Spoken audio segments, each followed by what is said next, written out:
ಜಿ5 ಇರುವಾಗ ನೀವು ನಿಮ್ಮ ನೆಚ್ಚಿನ ಶೋಗಳನ್ನ ಎಂದಿಗೂ ಮಿಸ್ ಮಾಡಿಕೊಳ್ಳುವುದಿಲ್ಲ. ಅದು ಸಂಪೂರ್ಣ ಉಚಿತವಾಗಿ.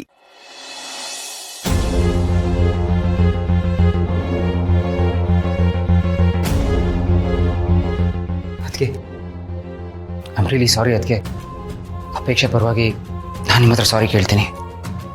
ಪ್ಲೀಸ್, ನೀವು ಸಾರಿ ಕೇಳೋ ಅವಶ್ಯಕತೆ ಇಲ್ಲ. ನನಗೆಲ್ಲ ಅರ್ಥ ಆಗುತ್ತೆ. ಅದಕ್ಕೆ ನಿಮ್ಮ ಮನಸ್ಸಿಗೆ ಬೇಜಾರಾಗಿದೆ, ಆದರೆ ಆ್ಯಸ್ ಯೂಶುವಲ್ ನೀವು ಅದನ್ನು ತೋರಿಸ್ಕೋತಾ ಇಲ್ಲ. ಪಾರ್ಥ ಅವರೇ, ನಿಜವಾಗ್ಲೂ ನನಗೆ ಯಾವ ಬೇಜಾರು ಇಲ್ಲ. ಇನ್ಫ್ಯಾಕ್ಟ್ ನನಗೆ ಖುಷಿ ಇದೆ. ಅಪ್ಪಿ ನಿಧಾನವಾಗಿ ಈ ಮನೆಗೆ ಹೊಂದ್ಕೋತಿದ್ದಾಳೆ. ಅವಳು ನನ್ನ ಜೊತೆ ಮಾತಾಡದೇ ಇರ್ಬೋದು, ನನ್ನ ಕಂಟ್ರೋಲ್ ಒಳಗೆ ಆಗದೆ ಇರ್ಬೋದು, ಬಟ್ ಅವಳು ಮನೆಯವ್ರ ಜೊತೆ ಮಿಂಗಲ್ ಆಗ್ತಿದ್ದಾಳೆ. ಅವ್ರನ್ನೆಲ್ಲ ತನ್ನವರು ಅಂತ ಅನ್ಕೋತಿದ್ದಾಳೆ. ಅವ್ರ ಬಗ್ಗೆ ಕೇರ್ ಮಾಡ್ತಿದ್ದಾಳೆ. ಇದು ಖುಷಿ ಪಡೋಂಥ ವಿಷಯನೇ ಅಲ್ವಾ? ಅವಳು ಇಷ್ಟೊಂದು ಬದಲಾಗ್ತಾಳೆ ಅಂತ ನಾವು ಯಾರು ಅಂದ್ಕೊಂಡೇ ಇರಲಿಲ್ಲ. ಅವಳಲ್ಲಿ ಪಾಸಿಟಿವ್ ಚೇಂಜ್ ಆಗಿರೋದನ್ನು ನಾವು ಅಕ್ಸೆಪ್ಟ್ ಮಾಡಿಕೊಂಡು ಉಳಿದಿದ್ದನ್ನೆಲ್ಲ ನೆಗ್ಲೆಕ್ಟ್ ಮಾಡಿಬಿಡ್ಬೇಕು.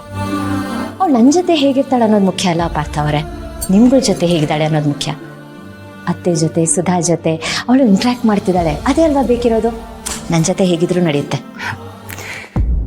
ಎಲ್ಲರೂ ನಿಮ್ಮ ಥರನೇ ತೊಗೊಂಡಿದ್ರೆ ಎಷ್ಟು ಚೆನ್ನಾಗಿರೋದಕ್ಕೆ. ಐ ಮೀನ್, ಅವ್ರು ನಿಮ್ಮನ್ನ ಕ್ಷಮಿಸ್ಬೋದಾಗಿತ್ತು, ಆದರೆ ಅವ್ರು ಹಾಗೆ ಮಾಡ್ತಾ ಇಲ್ಲ. ನಮ್ಮ ಮದುವೆ ಟೈಮಲ್ಲಿ ಅದು ಏನೋ ಆಗೋಯ್ತು ಅಂತ ಅವ್ರ ತಲೆಯಲ್ಲಿ ಇಟ್ಕೊಂಡ್ಬಿಟ್ಟಿದ್ದಾರೆ. ಅದನ್ನ ಮರ್ತು ಮುಂದಕ್ಕೆ ಹೋಗೋಣ ಅಂತ ಹೇಳಿದ್ರೆ she doesn't want to listen to me. It's okay Partha ಅವರೇ, ಸದ್ಯಕ್ಕೆ ಅವಳು ಖುಷಿಯಾಗಿದ್ದಾಳಲ್ಲ ಅಷ್ಟೇ ಸಾಕು. ಮುಂಚೆಗಿಂತ ಈಗ ಬದಲಾಗಿದ್ದಾಳಲ್ವಾ, ಇನ್ನು ಸ್ವಲ್ಪ ದಿನ ಆಮೇಲೆ ನೋಡಿ ಅವಳು ಮುಂಚಿನ ಥರ ಆಗ್ತಾಳೆ, ನಾರ್ಮಲ್ ಆಗ್ತಾಳೆ, ಎಲ್ಲ ಸರಿ ಹೋಗುತ್ತೆ. ಆದರೆ ನೀವು ಬೇಜಾರು ಮಾಡ್ಕೋಬೇಡಿ. ಅದಕ್ಕೆ ನೀವು ಹೇಳಿದ ಪಾಯಿಂಟು ನಿಜ. ಅದಕ್ಕೆ ಐ ಮೀನ್, ನಿಮ್ಮ ವಿಚಾರದಲ್ಲಿ ಒಂದು ಸ್ವಲ್ಪ ವಿಚಿತ್ರವಾಗಿ ಆಡ್ತಾರೆ ಅನ್ನೋದು ಬಿಟ್ಟರೆ ಬೇರೆ ಎಲ್ಲ ವಿಚಾರದಲ್ಲೂ ಅವ್ರು ಚೇಂಜ್ ಆಗ್ತಾ ಇದ್ದಾರೆ, ಸ್ವಲ್ಪ ಸಾಫ್ಟ್ ಆಗ್ತಿದ್ದಾರೆ. ಬಟ್ ನೀವು ಹೇಳಿದಾಗೆ ಲೈಕ್ ಎಲ್ಲದು 100% ಸರಿ ಹೋಗುತ್ತೆ ಅಂತ ನಂಗೆ ಅನ್ನಿಸ್ತಾ ಇಲ್ಲ. ಅಟ್ಲೀಸ್ಟ್ ನಿಮ್ಮ ವಿಷಯದಲ್ಲಿ ಅವ್ರು ಚೇಂಜ್ ಆಗ್ತಾರೆ ಅನ್ನೋದು ಇಟ್ಸ್ ಹೈಲಿ ಇಂಪಾಸಿಬಲ್ ಅಂತ ನಂಗೆ ಅನ್ನಿಸ್ತಾ ಇದೆ. ಯಾಕೆಂದರೆ ಅವ್ರ ಮನಸ್ಸಲ್ಲಿ ನಿಮ್ಮ ಬಗ್ಗೆ ದ್ವೇಷ ಬೆಳೆಸ್ಕೊಂಡ್ಬಿಟ್ಟಿದ್ದಾರೆ.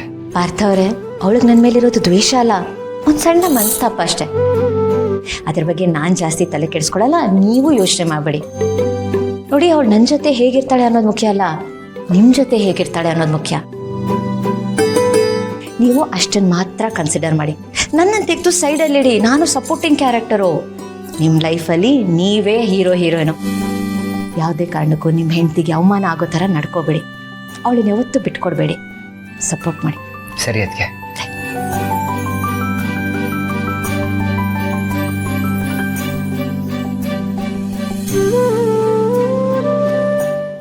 ಜಿ5 ಆಪ್ ಡೌನ್ಲೋಡ್ ಮಾಡಿ ಎಲ್ಲಾ ಸಂಚಿಕೆಗಳನ್ನು ಸಂಪೂರ್ಣ ಉಚಿತವಾಗಿ ನೋಡಿ.